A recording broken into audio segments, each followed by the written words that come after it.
am your retreat host extraordinaire. Started doing retreats almost about, what is it, 4 or 5 years now. We started during the pandemic. And I actually have, oh my God, over 180 something hours training with my coach Lisa Nichols as she did her Dynamic Women Retreat to Turks and Caicos, Bahamas, Jamaica. Where else did we go? Oh, Barcelona.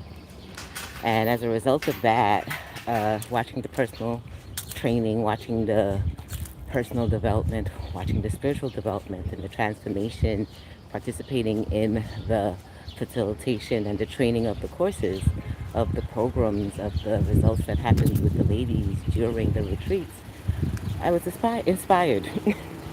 So as I got inspired, I hosted my first wellness retreat for autism moms about a year or two after supporting in that space with lots of hands-on training on the front end and the back end.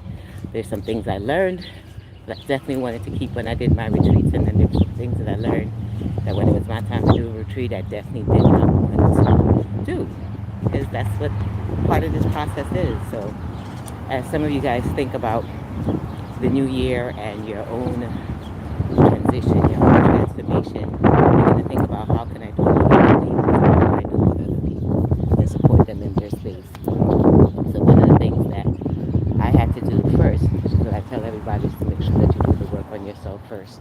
If you don't do the work on yourself, then you're not going to be able to do the work with others. So let me know if you've ever experienced it with yourself, or if you've seen the results from the things that you've done with some of them. And in that space, that will help them to then answer them and move forward. So when I told them that, they came back and they responded with, okay, now that I did the work on myself, now that I attended your retreat, now that I see some of the things that I want to do, some things I want to emulate, some things I want to do for my ladies in my space, right? So wellness is such a vast area. I'm going to share with you some strategies. Hey, Marianne, make sure you're following. I'll continue sharing some strategies on retreats as I am now moving towards, it's got to be about my 13th or 14th personal retreat. And I've also supported my executive clients with their retreats. So this is tried out and true. Some of my clients have created six figures from their retreat. Some of them have created following retreats as a result of successful retreats.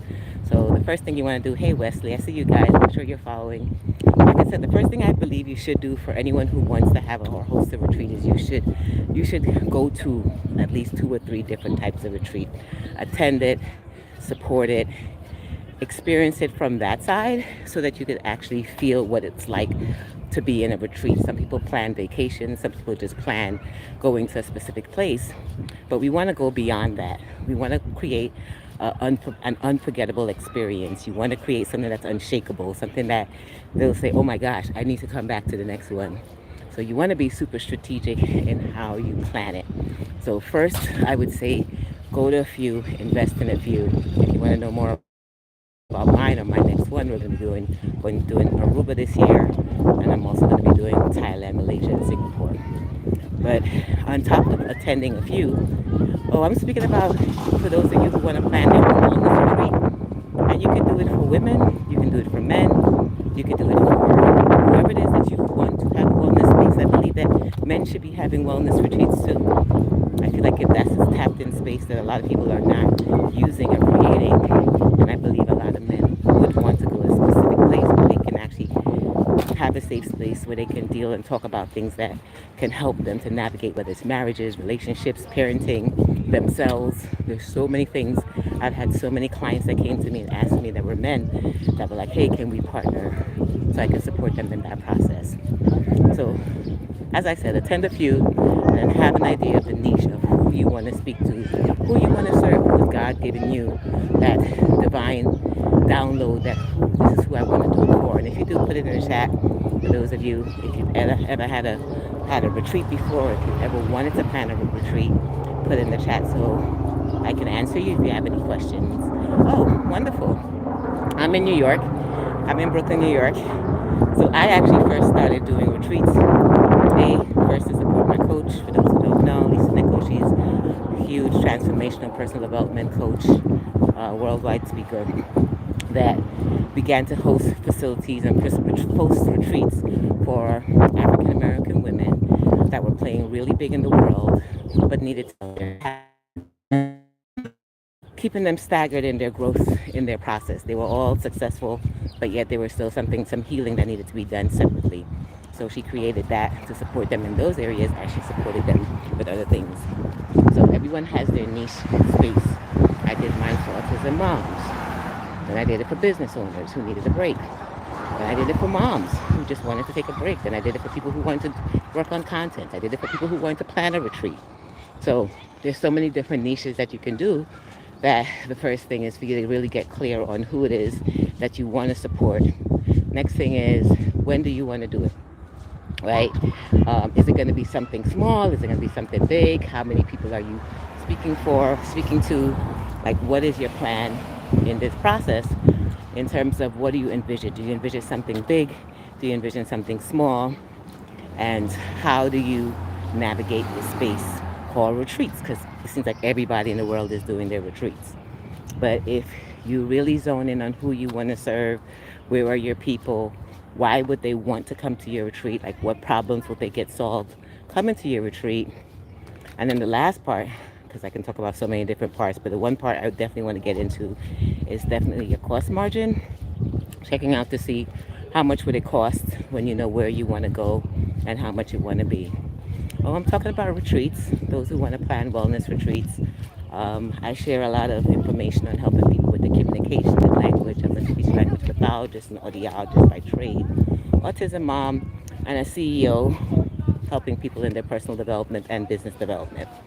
Along the space, I began planning retreats because I started supporting my coach in her retreats, and then B, I also like to travel. And in the travel space, I was also meeting with my clients for VIP and one-on-ones. And they said they were looking for a small community where we can go away and we can work on business. So after I did my autism moms one, because I'm one and we needed a break, so I wanted to create a safe space for them.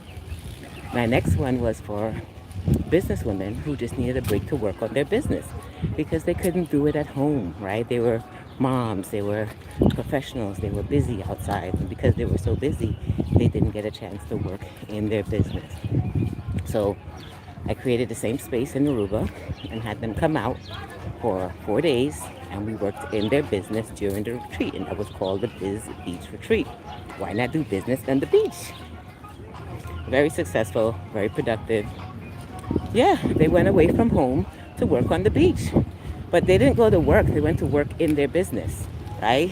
How many of you guys, because most of them were parallelpreneurs, so they had a job and they had a business on the side, but sometimes the job and life and world and, just home life would just keep them from being able to work in their business, which is what happens to many of us who are navigating all these different hats and not seeing the success we want to see because we're not allocating the right time to develop the business. So why not work on the business on the beach, a very relaxing area. I find when I'm in my most relaxing space, I get the most production done. I'm more productive and I begin to see more results when I step out of my immediate space. So that's why mine were business retreats. And it's all still in the wellness space because when you're well, when you work on your spiritual self, your personal self, your own being, then you're able to be clear for the next things that you need to unfold with the support of having a coach nearby to ask them questions. And that's basically how that happened. So check this out. I'm going to pop back in. For those of you who want me to share more wellness retreats information or ask questions, feel free to ask questions. Like I said, I've been doing it for the last 4 or 5 years. My clients have had amazing results. We've had over 100 and change ladies. I got to get my exact numbers of who they've supported and the results they've received on top of my personal retreats, who have also received their results. So sometimes the results are monetary, sometimes it's personal, sometimes it's life-changing. The key of it is transformation. And that's what that space allows for. It's a safe space where you can create amazing transformation. So yeah, don't be scared. Don't be nervous about it. It's something that can be very small. It could be a 1 day retreat. It can be a virtual retreat. In case for those of you who can't fly out, I'm going to be having my first um, virtual retreat for the year in June or July. I believe June. Yeah, you have that option. You could either do it at a hotel, you could do it at a rental house, Airbnb. It all depends on your expenses and all depends on the experience you want to create. When we first did it, we first rented Airbnbs or rental spaces, and we were very specific about the people that we had. So it had to be people, we screened them, we took them through an application process because we wanted people who were going to be responsible inside of the place that we were going to be using. And we had them pay a little additional money so we could keep that for insurance in case things broke. So it is still an investment, but they end up getting a lot of the results that they need. Like I mentioned, and then some people can do it virtually. Like they don't have the access to rent a space yet, or they haven't planned it out. Feel free to talk to me. I also do VIP sessions with some folks that help them plan it out on how it can be profitable. But you can start with virtual, where you decide how many hours you want it to be, find out what it is that you need, and you can do it inside of that virtual space, and it can still be completely transformational. People can also receive lots of transformation in their home with your support. So don't sleep on the possibilities, don't sleep on the opportunities, don't sleep on the things that you can do with what you do have until you build up into the next phase. Guys, make sure you're following, subscribe, so that we can continue sharing more valuable information. All right, so I'm going to continue my walk. Hope this was beneficial for some of you as it was for me. I'm always excited to pop in, share some information about some of the experiences that I had. It all depends on the transformation they need, delay. It all depends on the transformation they need.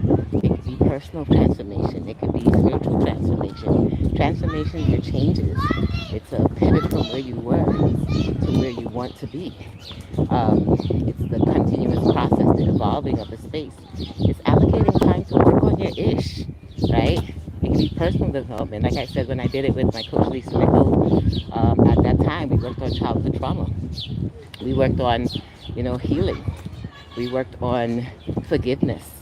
So when you have your people in the space, and here's a bonus tip for whoever's still here, you want to ask them, what is it that they need? What's their biggest challenge that's holding them back in life right now? And when they begin to share that, if it's in alignment with what you do, then you create that into your programming, and we'll talk about that in a minute. But you create that into your programming, and you make sure that's also being addressed. So everyone leaves with what they came. Right? That's why sometimes you don't want to just have a lot of people, because sometimes you may have a lot of people, but you're not truly helping them in their transformational process. So I say be responsible, be super intentional, and everybody knows who they're called to serve and what they feel good in. I love small intentional spaces because I love to see amazing transformation happening during that time. So I have more of luxurious events, luxury events, safe space events, VIP events, so that we can dive deeper within that short amount of time. I want to honor your time because I understand that a lot of us don't have a lot of time when we're talking about retreats or when we're going to retreats. So some of us want to come in and get what we're paying for. No problem. Let's come in and let's address it. So if you go back on some of my videos, you may see one of my clients who came for a one-on-one retreat. It was a CEO rest and reset retreat at my home in Aruba. And she came out for 3 days and she left feeling so filled. She was like, oh my gosh. So this is her testimonial, and she'll tell you her transformation, what she needed at that time, and what she ended up leaving with. All right. So that's our story for today. I'm going to start walking back in. We just wanted to share that information because I've been having a few people asking the same questions about how do you do these wellness retreats? How do you do them? How do I get some help in doing them? They can be super duper profitable. But what I really love about them is that they are super duper transformational. They're majorly transformational. They're intentional. They are you in full effect. But make sure that you have confidence, you have the experience, the expertise, all of that you want to be responsible for, which is why I would say please attend a retreat. Maybe I should create a certification program for retreats. Hmm. I might do that. All right, so maybe I'll whip that up quickly and have a certification program so that you can have some simple strategies on how to go about just doing a simple retreat. I think that's quick for me to do. I could whip that up. If you're interested in that, just type out the word retreat, and I'll make sure you get access to it. It might be a free blueprint. I know I have something free already on how to do retreats because I probably created that about 2-3 years ago, but I've never truly went back in and created the whole class. I taught it live, but I didn't create the class. So let's see. All right, guys. I'll see you guys later. Have a blessed and amazing day. Hope you enjoyed my live.